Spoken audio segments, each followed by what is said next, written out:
Kudayım kolda Kıdır jolda her daim ak jolda bolsun. Aman bolunuz. Үй билемиз менен барып депо болуп тур мына. Сонун депо болуп тур мынакей электробустар. Анан троллейбустарды баягы биз алып атканда кыйкырып өкүрүп бакырып атпады беле эсиңиздердеби? Дүйнөлүк коомчулукка чейин кайрылуу ишкен. Окуй талкалап атат, троллейбустарды алып атат, бул экологический таза нерселер деп. Аны дагы мынакей үстүндөгү немесин алып туруп, зато электробус кылып убакыт көрсөтүп койду өзүнүн немесин. Үчөөнү жасап тур, калгандарын да жасайбыз деп атабыз. Кудай берсин. Аккумуляторлорду деле орнотуп койт экенбиз, болду электробус. Камчы Кудашевич өмүр ден соолук берсин. Кудай берсин. Дагы жолу кайрылайын ай силерге. Дагы жолу. Бири-бириңерди тарбиялагылачы ай, бири-бириңерди. Эгерде укпай аткан болсо, эми силер коллективсиңер да. Силердикин угат. Баарыңар жабылып бир 5-10 кишини тарбиялай албай эмне болдуңар? Болобу тарбияласаңар? Болот. Бул гүл акырында Остановкага айдап келгенде эң алдына барып токтобойсуңарбы? Анан экинчиңер келгенде дагы учуна токтоп албай, анын аркасына барып токтобойсуңарбы? Артка место таштагыла да. Билесиңер, что 3-5 мүнөттөн кийин экинчи автобус келет, үчүнчү автобус келет. Анан маңырайы отуруп алып баягы жерде 5 мүнөт отурасыңар, бүт пробка аркаңардын баары. Мен да далай ошондой акыбалда калдым. Силердин аркаңарда турдум машина менен. Мен ошон үчүн айтып атам силерге. Турдум качан жылар экен деп. 10 мүнөт убакытты алып коет экенсиңер. Биринчиси, экинчиси, үчүнчүсү жылгыча 10 мүнөт убакыт кетет экен. Анан пробка деп анан ыйлайсыңар анан шаар ичинде анан. Бүт пробканын баарын ошо силер кылып атпайсыңар. Остановкага киргиле да тетик алдына барып токтобай 20-30 метрге чуркап келип түшөт да эмне болот анда? Эчтеке болбойт.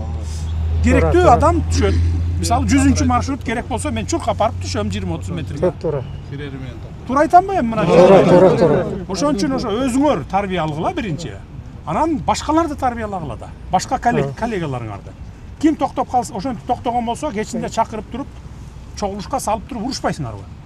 Сен бүгүн могу остановкада ушинтип токтодуң. Давайте бири-бирибизге кичине тарбия бололу, мындай порядок болсун шаарыбызда десеңер болобу? Туура. Суранабыз ошону кылгыла, мындан кийин андай болбосун. Мен гаилерди да чыгардым, мэриянын сотрудниктерин да чыгардым. Ай, тарбиялагылачы деп. Немеле жезлаларды алып алып турду бир жума, бирок кайра эле азыр дагы эле ошол көрүнүш. Мына тарбия жок да бизде, тартип жок. Кудай берсе болот эми. Анан туура. Келгиле ошол бири-бириңерди тарбиялагыла. Туура айтасың. тартипке келип атабыз азыр. Элдин баары силердин автобус, электробустар менен жүрө баштаса, шаар ичинде пробкада болбойт. Машина акыркы 5 жылда машина баягы болуп көрбөгөндөй көбөйүп кетти. Ошон үчүн пробка мына шаарда. Бир шаарда эле эмес, бүтүндөй республика боюнча. 30 жылда кирген Кытайдан, аркы берки өлкө, Европалардан келген 30 жылдагы машина бизде 5 жылда кириптир акыркысында. Мына элестеткиле. Ошон үчүн анан пробка болот шаар ичинде. Мына жолдорду болушунча кеңейтип атабыз, ошентсе дагы пробка. Болушунча жасап атабыз, антсе дагы пробка. Анан аныс аз келген соң силер дагы анан бүт остановканын баарын жаап алып туруп, бир эле автобус жаап алып пробка кылсаңар туура эмес болот экен да. Москва шаарында жашап жана эмгектенесизби? Медициналык кызматтар керек, бирок алар сизге кымбат жана сапатсыз сезилет. Умбем клиникалар тармагы сиздерге өз кызматтарын сунуштайт. Бүгүнкү күндүн талабына жооп берген заманбап жабдыктар менен кесипкөй дарыгерлер сиздерди күтөт. Бизде сиз стоматолог, тиш дарылоонун бардык түрлөрү, уролог, невролог, лор, терапевт, хирург, окулист, педиатр, УЗИ жана башка дарыгерлердин кеңешин алып дарылануу мүмкүнчүлүгү бар. Умбем клиникалар тармагы бул жогорку сапаттагы медициналык жабдыктар менен камсыз болгон профессионал дарыгерлер. Сиздердин ыңгайлуулук үчүн Умбем клиникаларынын Москва шаары боюнча 3 медициналык борбору иштейт. Өзүңүзгө ыңгайлуу даректи тандап медициналык кызмат алсаңыз болот. Ушул ай ичи бизге келип төмөндөгү кызматтарга арзандатуу менен медициналык кызмат алыңыздар. Ден соолугуңузга кам көрүүнү эртеңкиге калтырбаңыз. Умбем клиник Москва.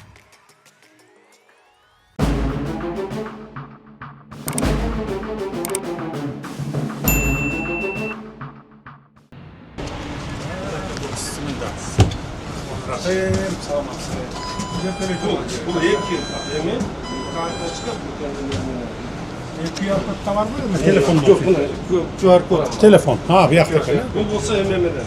Тут бар эмес? Эме менен төлөйт турабыз. Виза карталар. Виза карталар. Бул карта менен төлөйт турган эмес. Илип койсоңор бар.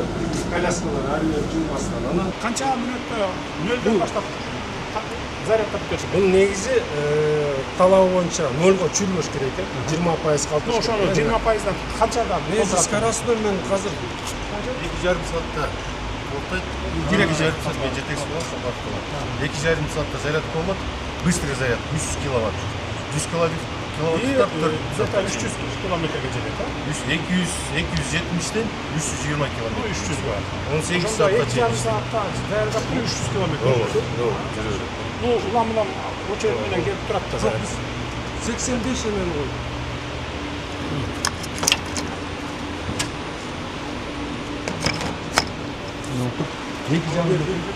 Бүттү, ушинтип коесуң, уже заряд алып. Эки жагынан тең эмеси бар. Пистолет салат. Ар жагында. Ар жагында. Каалаган жагынан. Мына бул троллейбус. Муну уже тягын байлап койдук, болду, колдонбой. Бул заряд жүрүзөт, азыр ичинен көрсөңүз болот. Мына биз үстүнө койгон жокпуз батареялар, мына майка коюлду. Биякта батареялар биякта. Onun aldılar. Алдына бирок отурганга шарт түзүп койдук. Болду. Мынакей. Bu bayağı ilgili trolleybus. Trolleybus. Elektromobilge жасап koyduk. Электробус. Kança elektrobus? 50 000 dolar gerektiğinde 45 елдің тегерек. 45-50 000 TL. Зато бұлар деген бышық та, ilgerki. Кайра 10 жыл кызмат кылды. Да, 10 жыл. Нормально. Биз өзүбүзгө 42-ни калтырганбыз да. Bir avtobus kançadan aylandı tigil elektrobuslar? 218-880 доллар. 118. A tigil gazlı kançadan aldınız? Газды 90'dan alsak. 86.500 доллар. 86. Bunu 50'ge algan bulup ekenmiş de. 50'ge. Зато бұл 10 жыл жүрүп берет. Кызмат кылып жөнүндө. Негизи Жастары бар, троллейбустар. Бар. Бұлдары жүріп атамазбы ошондо? Жүрүп атат. Жүріп эле ошо 300 километр жүрөт белет. Бул мында иштейт. Шунда иштейт экен. Тигил автобустардын ушунда иштейт. Жок, тиги будан тынча. Сыяктуу иштейт. Бул ушу троллейбустун тяговый двигатель өзү эле калтырып койду. Просто электрический алып. Электрический. Мурда телемеден контактный сеттен ток алган болсо азыр батарейкадан алып. Ana biraz ayda koç. Bir tekerlekten. Айдап. Бирок айырмасын байкайсыз да. Тяжелее же. Тяжелее, да. Мунун бай аймелери бар да, ходовой тияк бияк болуп отуруп. Бирок резвый болот экен элек. Тигил резвый болот экен. Бул жайыраак. Бул деле газ сөзсү кетет экен. Газ берсе кетет экен. Жок, бирок бул эмеси разгону катып.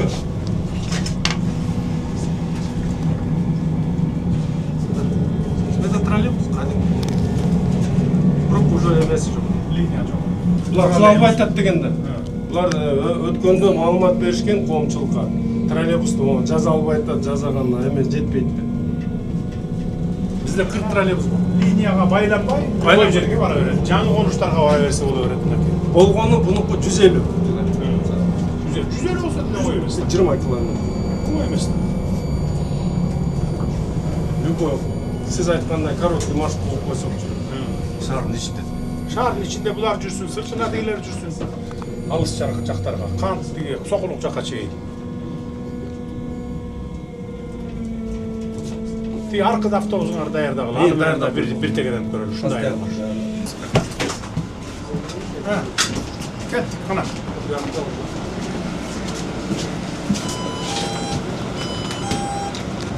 Бuyakta көп эмне, пока эчине жапмайынча, айда эме жүргөйт автобус, анан булар жапмайынча жүргөйт.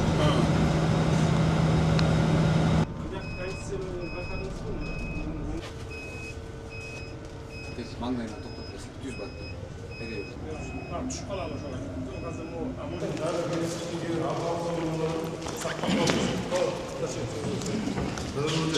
Технический, ремонтский, мастерский. Автобус. Азыр полностью барлық бактарга мойкаларды алып, оснащение койдук. Кол менен жумай жок азыр только машина.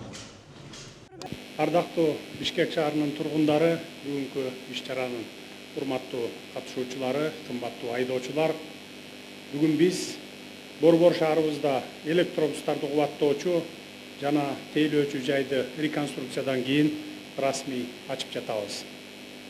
Заманбап жана туруктуу транспорттук өнүгүү жолунда шаардыктардын ыңгайлуу каттамын камсыз кылууга, шаарыбыздын экологиялык тазалыгына дагы бир чоң кадамы шаардын олуттуу жетишкендиги менен баарыңыздарды чын дилимден куттуктаймын. Бишкек шаары жалпы Кыргызстандын баш калаасы. Негизги мамлекеттик мекемелер жайгашкан, өлкө тагдыры боюнча маанилүү чечимдер кабыл алына турган, чет өлкөлөр менен расмий алака катыш жүргүзө турган борбор шаар.